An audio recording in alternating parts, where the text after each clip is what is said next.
The struggle for control of Vietnam ended 25 years ago this month when the Army of North Vietnam took over the country. America's long involvement in Southeast Asia has since receded to memories, history books, novels, and movies. Recently, we were offered a new perspective on the war. In our series Lost and Found Sound, we asked you to tell us about recordings from friends and family. A listener alerted us to a collection of tapes made in Vietnam in 1966 by an American serviceman. Until now, they've never been heard publicly. Today, we present the battlefield memoir of a 20-year-old U.S. Marine on Lost and Found Sound.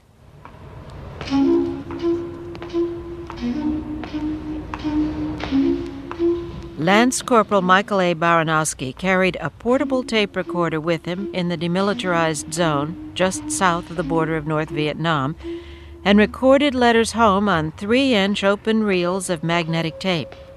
He was making tapes for himself and for his family back in Norristown, Pennsylvania. Within a few months of arriving in Vietnam, Baronowski was killed in action. Tim Duffy, Baronowski's platoon mate and best friend, spent years searching for Mike's family. 3 years ago, he found Mike's sister Cookie and discovered that she had saved Mike's tapes. Here, then, are the Vietnam tapes of Lance Corporal Michael A. Baronowski, as remembered by his friend Tim Duffy, and produced by Christina Egloff with Jay Allison. Every death is a tragedy, and I don't buy into any given death was more tragic than the others, okay? But in this, of all the 58,000 tragedies, this is one that's very close to me.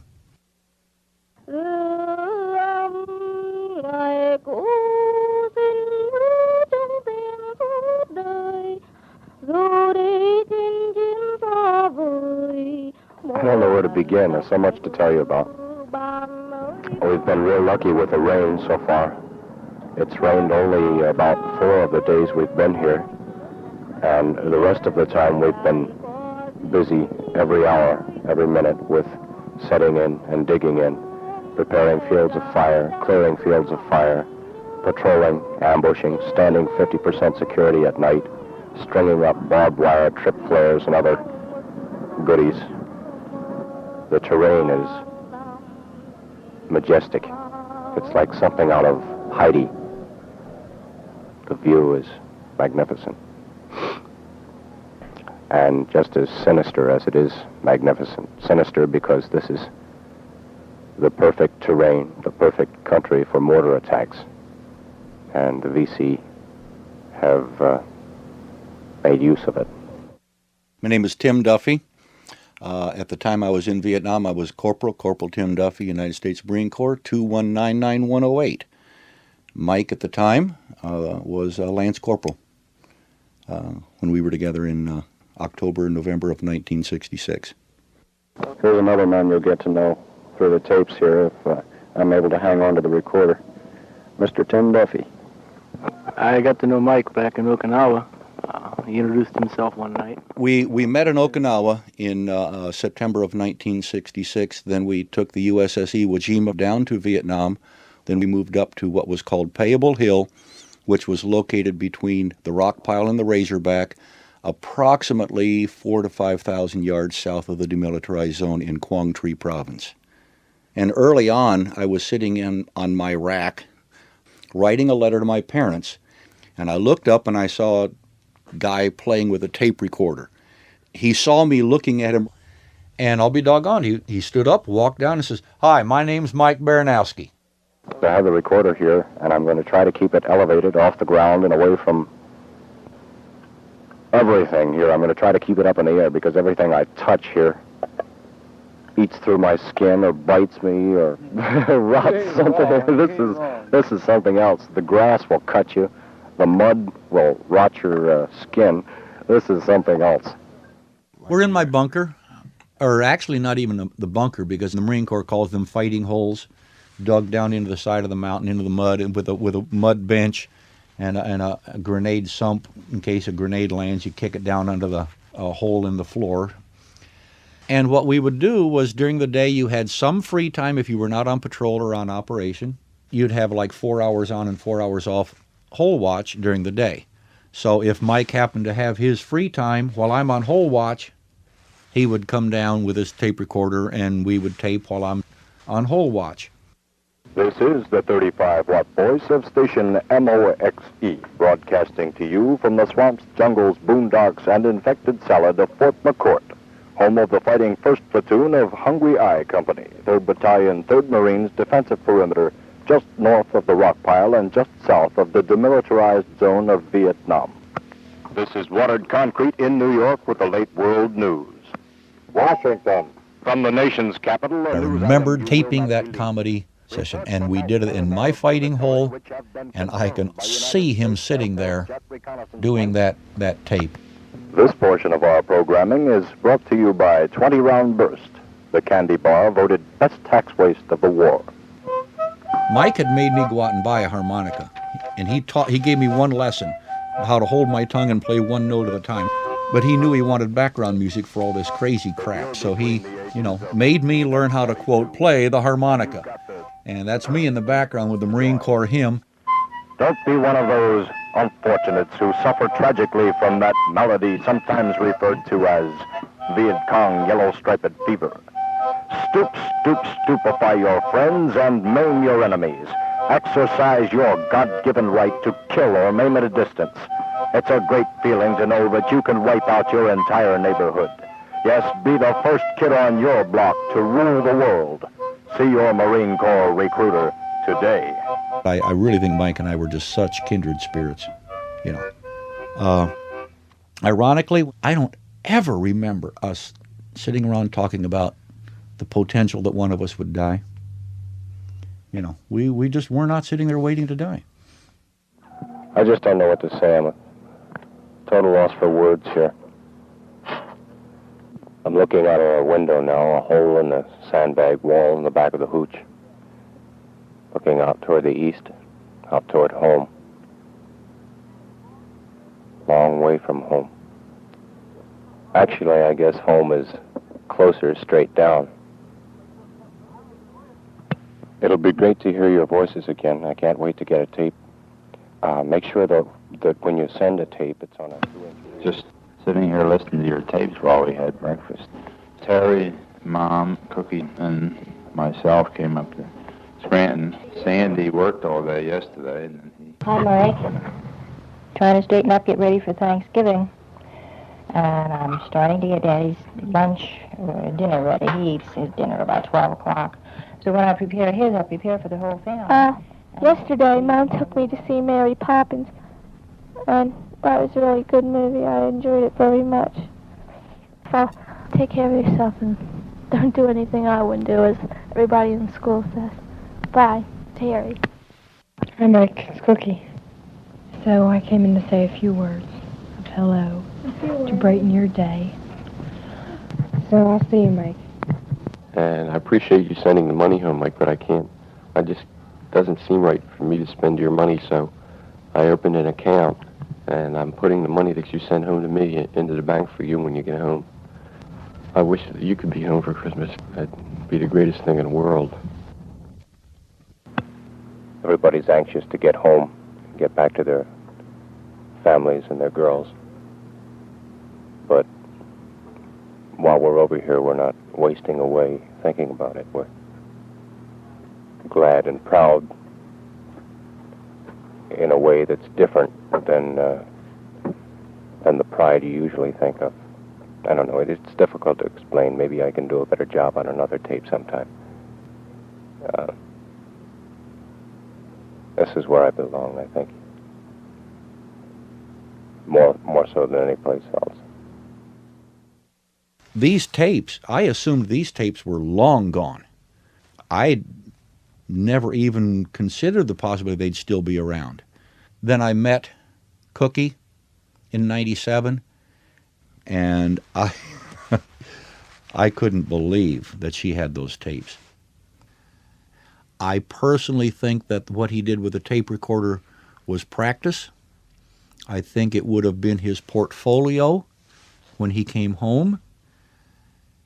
He was going in radio when he came home, And he was just going to take that around and play it and say, see, this is what I can do.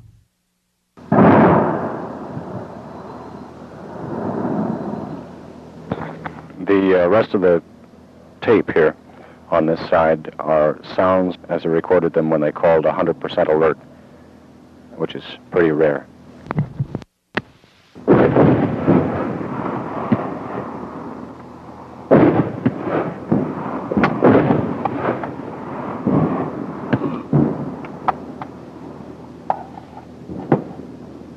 Now the word's been passed to fix bayonets. Sarge just came running by and said, let me go get my bayonet so I can get it on this. This started to be a fun tape. I don't know.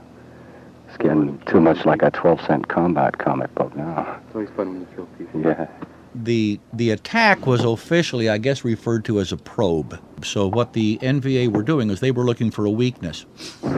And that whole battle was taking place Hope you get it. 30 yards from Mike and I. Hey, Carter? How many of you over there? 3 of you? 3 of you in that hole? Okay. Now, there's all kinds of garbage going on. We don't know whether it's outgoing or incoming. No words passed down like that. The illumination is being kept up. And every once in a while, a 60-millimeter mortar mission is called out to our left front, whole mountain out there. In front of us looks like a 9-acre Christmas tree. Fire. Low repeater. High explosive.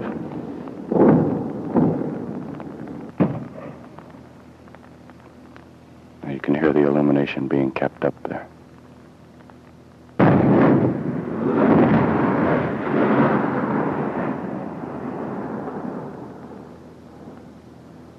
Those were heat rounds. High explosive. It's dark now.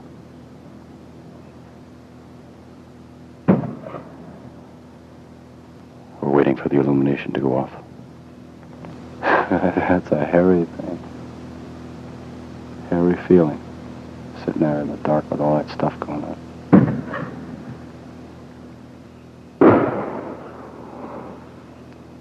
Sounds of the enchanted forest.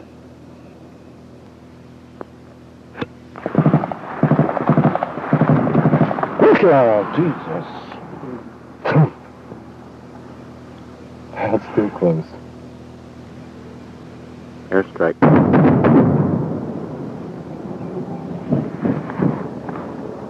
Wipe napalm all over that place. Look at that. You're in the Pepsi generation. I don't see any indication of fear in his voice. We didn't know but what we were going to have to grab our rifles and M14 and grenades and have at it, because if they'd have broken through that point, then we were going to be in an all-out hand-to-hand combat. And that very potential, there was no way I could have stood there and did what he did. Now it's dark, quiet. Everything's been quiet for about 15 minutes now. I was just crouching down in the hole there, talking to a hand grenade. I thought it was the microphone. I realized what I was doing. And the rain's just on time. Now it'll rain the rest of the night.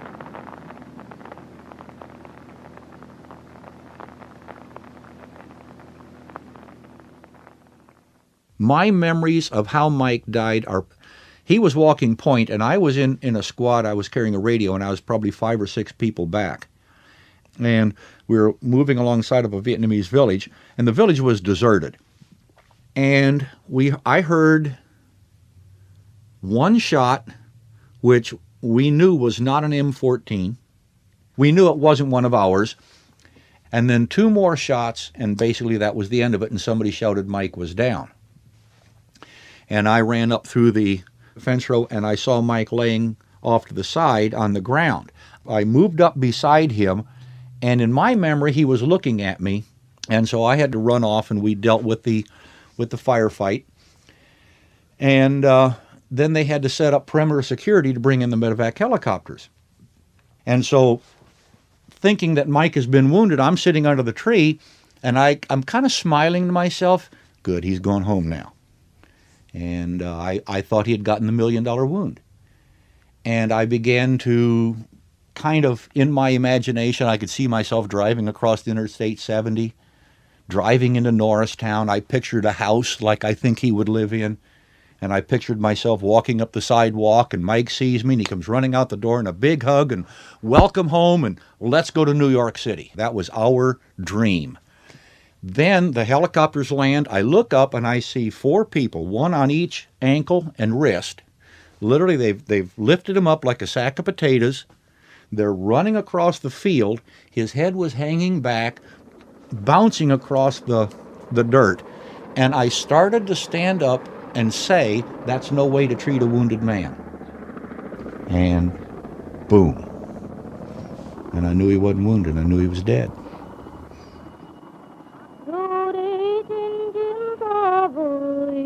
Mỗi lần đọc thư bạn ơi có nhớ tôi không, cất một nỗi kính lòng.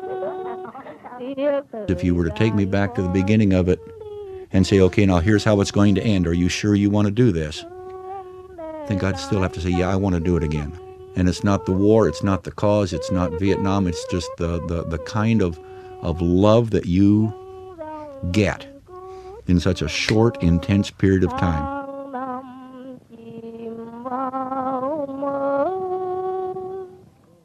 I think I can go to his grave now. I've never done it.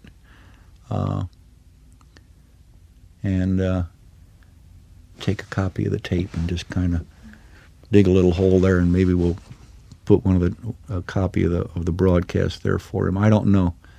But I think I'm going to have to go tell him that it worked, that he's been on the radio. You know, he made it. Well, that's my hooch, but what I usually do is stumble around.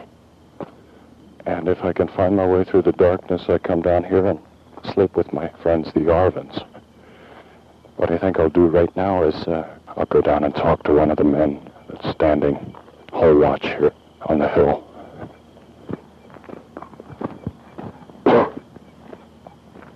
Who's here? Oh, how you doing, man? You tired? No. Not tired, huh? No. I thought it would be one of the Marines down in this hole. It's usually manned by a Marine. That's why you didn't hear the familiar halt who goes there. This is one of my Arvin friends down here. His name is Nine. He's sitting here with his eyes half closed. The poor guy's been on watch. I don't know. How you doing, Nine? Hi. Yeah, fine. You look like you're about to fall over. He's just sitting here on the sandbags, right up on top. He doesn't care who's out there. Too tired to care about anything. Kate Muga? Muga? No. Kate Muga means maybe rain.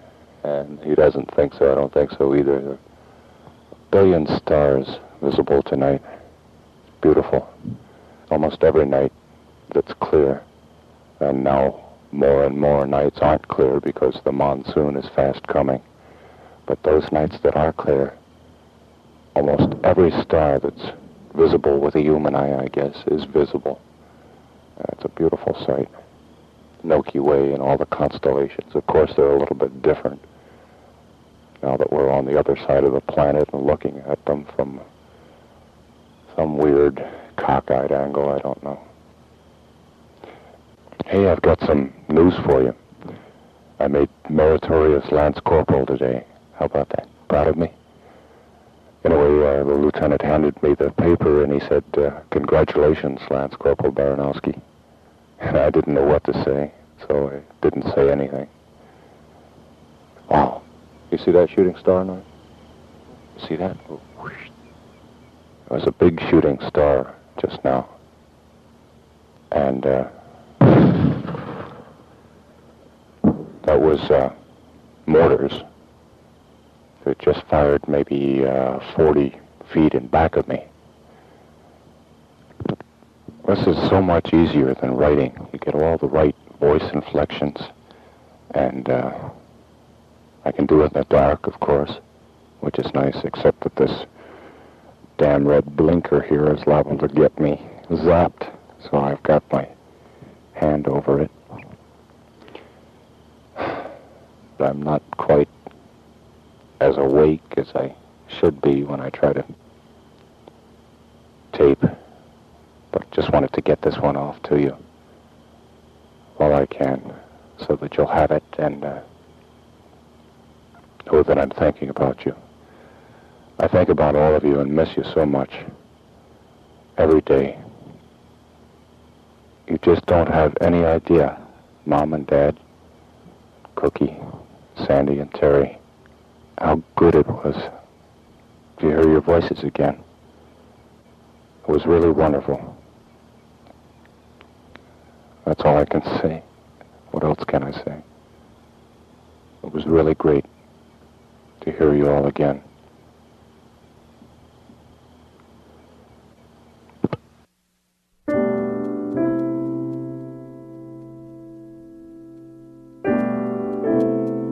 The Vietnam Tapes of Lance Corporal Michael A. Baronowski was produced by Christina Egloff with Jay Allison as part of our ongoing series Lost and Found Sound.